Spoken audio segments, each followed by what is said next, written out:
بسم الله الرحمن الرحيم.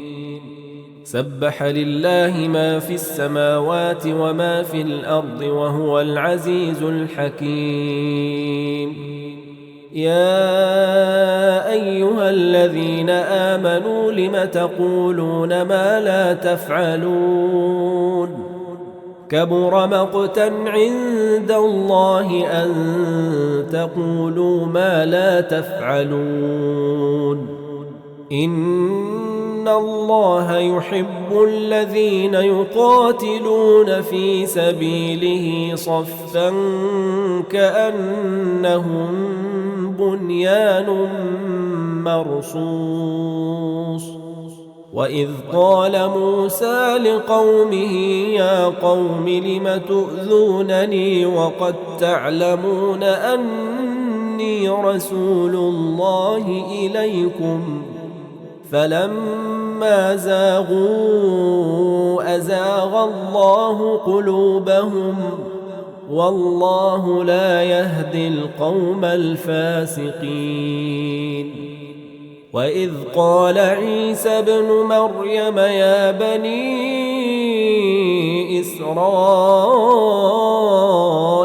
إني رسول الله إليكم مصدقا لما بين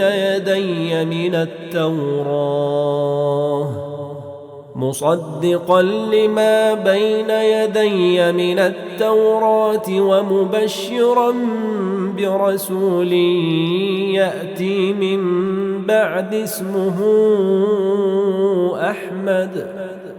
فلما جاءهم بالبينات قالوا هذا سحر مبين. ومن أظلم ممن افترى على الله الكذب وهو يدعى إلى الإسلام والله لا يهدي القوم الظالمين. يريدون ليطفئوا نور الله بأفواههم والله متم نوره ولو كره الكافرون. هو الذي أرسل رسوله بالهدى ودين الحق ليظهره على الدين كله ولو كره المشركون. يا أيها الذين آمنوا هل أدلكم على تجارة تنجيكم من عذاب أليم؟ تؤمنون بالله ورسوله وتجاهدون في سبيل الله بأموالكم وأنفسكم ذلكم خير لكم إن كنتم تعلمون.